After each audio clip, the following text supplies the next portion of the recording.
ગેરકાયદેસર ઘૂસણખોરી કરનાર લોકો સામે રાજ્યભરમાં કાર્યવાહી કરવામાં આવી રહી છે ત્યારે નવાયાર્ડ વિસ્તારમાં પોલીસ દ્વારા સર્ચ ઓપરેશન હાથ ધરવામાં આવ્યું છે।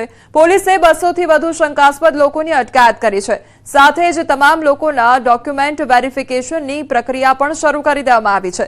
અત્યાર સુધીમાં પોલીસે 1700 લોકોના ડોક્યુમેન્ટ વેરિફિકેશન કર્યા। વડોદરા શહેરમાંથી 14 જેટલા બાંગ્લાદેશી મળી આવ્યા છે। આ તમામની પૂછપરછ પણ ચાલુ છે। પોલીસની વિવિધ એજન્સીઓ તપાસ કરી રહી છે। આઈબી, એટીએસ, સીઆઈડી અને અન્ય ગુપ્તચર એજન્સીઓ તપાસમાં સામેલ છે। 14 इलीगल इमिग्रेंट्स को द फॉरेनर्स एक्ट 1946 के तहत टेम्पररी डिटेंशन के लिए आदेश किया गया है। JP road police station, Akota, SOG, Kapurai, Makarpura और वेस्टर्न रेलवे हेडक्वार्टर में टेम्पररी डिटेंशन सेंटर खड़ा करके इनको रखा जाएगा। तो वडोदराना દ્રશ્યો કે જ્યાં સતત સર્ચ ઓપરેશન હાથ ધરવામાં આવી રહ્યું છે અને જે ગેરકાયદેસર ઘૂસણખોરી બાંગ્લાદેશીઓ દ્વારા કરવામાં આવી છે તેને લઈને કાર્યવાહી કરવામાં આવી રહી છે।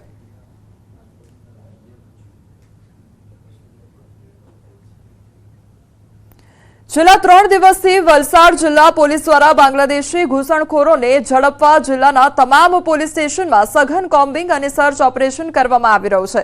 અત્યાર સુધી પોલીસે 700 થી વધુ શકમંદોની અટકાયત કરી છે, જેમની તપાસ કરતા 7 જેટલા બાંગ્લાદેશી નાગરિકો હોવાનો ખુલાસો થયો છે। ઉમરગામ વિસ્તારમાંથી 7 બાંગ્લાદેશી ઘૂસણખોરોની ધરપકડ કરાઈ છે। તો બાંગ્લાદેશીઓ છેલ્લા 3-4 વર્ષથી અલગ અલગ સમયે ગેરકાયદેસર રીતે ભારતમાં ઘૂસણખોરી કરી હતી। નેપાળ અને દેશની અન્ય બોર્ડરથી તેઓ ગેરકાયદેસર દેશમાં ઘૂસી પશ્ચિમ બંગાળ થઈ દેશના અન્ય વિસ્તારોમાં પહોંચ્યા હતા। ત્યારે 7 બાંગ્લાદેશીઓને આશરો આપનાર તેમજ નોકરી માટે મદદ કરનારને શોધવા સહિતની તપાસ શરૂ કરવામાં આવી છે। एक सारी सफलता उमरगाम पुलिस ने आ 7 बांग्लादेशी घूसणखोरों ने पकड़ी पाड़वा मળી છે। આગળ આ તમામે તમામ જે બાંગ્લાદેશી નાગરિકો છે એનું જોઈન્ટ ઇન્ટ્રોગેશન કરવામાં આવશે સ્ટેટ હાઈવે, સેન્ટ્રલ હાઈવે દ્વારા, અને ત્યારબાદ એમની ફોર્મલ જે ડિપોર્ટેશનની છે એ કાર્યવાહી હાથ ધરવામાં આવનાર છે। अन्य समाचार पर नजर करिए तो मोरबीना मार्केटिंग यार्ड पासे दुकाનમાં घुसी युवक पर હુમલો કરવામાં આવ્યો છે। ધોકા વડે બેફામ માર મારવામાં આવ્યો તો મજાક મસ્તી કરવાની ના પાડતા ગૌતમ નામના યુવક પર ઈસમો તૂટી પડ્યા હતા। યુવકને માથામાં તેમજ શરીરના અન્ય ભાગોમાં ગંભીર ઈજાઓ પહોંચી। મોરબી સિટી એ ડિવિઝન પોલીસે તપાસ હાથ ધરી છે।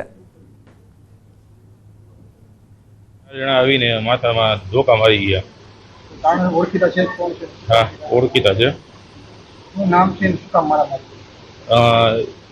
એ જૂની એકવાર માથાકૂટ થઈ હતી, ત્યાર પછી મારી વજવણી કરતો, અંકિત કરીને નામ છે। વડોદરા વાઘોડિયા ચોકડી નજીક અકસ્માતની ઘટના બની અને હાઈવે પર અકસ્માતમાં 2 યુવાનોના મોત નીપજ્યા છે। દક્ષ ગેલેક્સી મોલ પાસે અકસ્માત થયો તો અજાણ્યા વાહનની અડફેટે 2 વ્હીલર પર સવાર યુવાનો મોતને ભેટ્યા અને પોલીસ પહોંચી ઘટના સ્થળે તો મૃતદેહને પોસ્ટમોર્ટમ અર્થે ખસેડવામાં આવ્યા। અકસ્માત સર્જનાર અજાણ્યા વાહન ચાલકની શોધખોળ હાથ ધરવામાં આવી છે।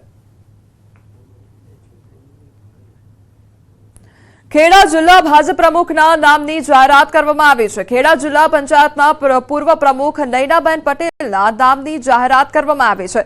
તો ખેડા જિલ્લા પંચાયતના પૂર્વ પ્રમુખ રહી ચૂક્યા છે નૈનાબેન પટેલ। પંચાયતી રાજ સમિતિના પૂર્વ પ્રમુખ પણ રહી ચૂક્યા છે। પૂર્વ મંત્રી ભૂપેન્દ્રસિંહ ચુડાસમાની અધ્યક્ષતામાં આ જાહેરાત થઈ। નડિયાદ કમલમ ખાતે ભાજપ કાર્યકરોની મીટિંગમાં જાહેરાત થઈ છે। મહત્વની બાબત એ છે કે છેલ્લા ઘણા સમયથી ખેડા જિલ્લામાં ભાજપ પ્રમુખની જાહેરાત પેન્ડિંગ હતી।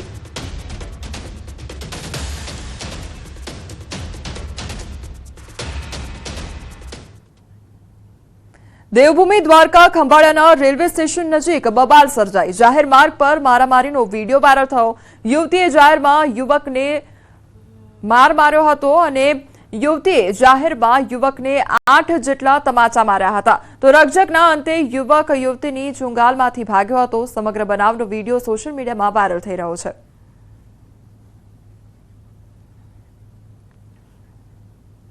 સોશિયલ મીડિયા લોકોની વચ્ચે પગદંડો જમાવી ચૂક્યું છે। સોશિયલ મીડિયા થકી પોલીસ આરોપીઓ સુધી પહોંચી ગઈ છે અને રીલ્સ વીડિયોના આધારે પોલીસ ચેન સ્નેચિંગ કરનાર આરોપી સુધી પહોંચી છે। પોલીસને મળેલ સીસીટીવી ફૂટેજમાં આરોપીઓની ઓળખ થઈ હતી। તો દહેગામમાં ડબલ મર્ડર કેસમાં ઝડપાયેલા આરોપીની સોશિયલ મીડિયા પર વિડીયો જોઈ ફરિયાદીએ આરોપીને ઓળખી બતાવ્યો હતો. તો આરોપી વનરાજનાથ ઉર્ફે કંચનનાથ મદારીની પોલીસે ધરપકડ કરી છે. આ આરોપી અમદાવાદ સાબરમતી જેલમાં મર્ડર કરવાને લઈ બંધ હતો. તો પોલીસે આરોપીનો કબજો મેળવી વધુ તપાસ હાથ ધરી છે. સોશિયલ મીડિયામાં રીલ તમામ લોકો જોતા હોય છે, ત્યારે સુરતના રાંદેર વિસ્તારમાં રહેતા એક વ્યક્તિએ રીલ જોઈ અને ખ્યાલ આવ્યો કે તેની સાથે બનેલા ચેન સ્નેચિંગનો ગુનાનો આરોપી છે અને આ આરોપી અન્ય કંઈ નહીં પણ દહેગામમાં ડબલ મર્ડરના ગુનામાં ઝડપાયો હતો. જોકે ફરિયાદી તાત્કાલિક રાંદેર પોલીસ મથકે દોડી આવી. આ બાબતે ફરિયાદ કરતા પોલીસ તાત્કાલિક આરોપી સુધી પહોંચી હતી અને દહેગામથી તેનો કબજો લીધો હતો. જોકે આ 3 લોકો હતા જે સુરતમાં ચેન સ્નેચિંગની ઘટનાને અંજામ આપી ફરાર થઈ ગયા હતા. એક રીલ દહેગામ પોલીસે બનાવેલી મર્ડરના ગુનામાં પકડાયેલા આરોપીની રીલના આધારે આરોપીની ઓળખ થતાં જ રાંદેર પોલીસે આરોપીનો કબજો લીધો છે અને ગુનો જે દાખલ હતો તેમાં તપાસ શરૂ કરી છે. જોકે વનરાજ મદારીના કામ જોડે મદારીગીરી કરનાર અન્ય 2 આરોપીની પોલીસે હવે શોધખોળ શરૂ કરી છે. કેમેરામેન જીગર ગુગલ સાથે કીર્તેશ પટેલ, ન્યૂઝ 18 ગુજરાતી, સુરત. રાજકોટના ધોરાજી પોલીસની દાદાગીરી સામે આવી છે. પોલીસે તોરણિયા ગામના સરપંચના રહેણાંક મકાનને બાનમાં લીધું. તો અગાઉ તોરણિયા ગામ ખાતે પોલીસે દાદાગીરી કરી હતી, જેમાં એક યુવકે વિડીયો ઉતારતા તેની સામે ફરજમાં રૂકાવટનો ગુનો દાખલ કર્યો હતો.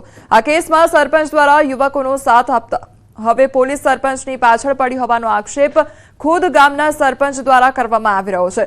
સરપંચના ઘરે રાત્રે પોલીસે ધામા નાખી નોટિસ બજાવી તેમજ આખી રાત ઘર પર વોચ રાખી હતી. પોલીસ કર્મચારીઓ સરપંચના ઘરની દિવાલ પર આખી રાત બેસી રહ્યા હતા અને સરપંચે કંટાળી ઝેરી દવા પીવાની વાત કરી વિડીયો બનાવ્યો છે, જેમાં તેમણે પોલીસ ખોટી રીતે કનડગત કરતી હોવાની પણ વાત કરી છે.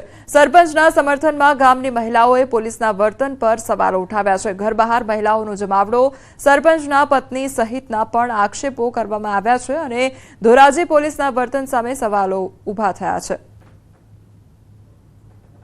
બસ હું એ જ કહું છું કે આવો ગુનો નથી તો પછી આટલું બધું 17-18નો સ્ટાફ લઈને આ બધાને હેરાન કેમ કરે છે?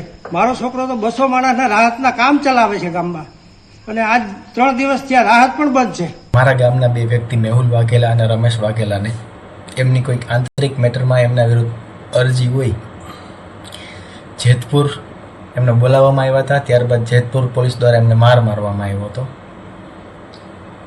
આ ઘટનાને લઈને મેહુલભાઈએ પોલીસ વિરુદ્ધ ફરિયાદ કરેલી. આજ સુધી કોઈ ગુનો નોંધાયેલ નહીં.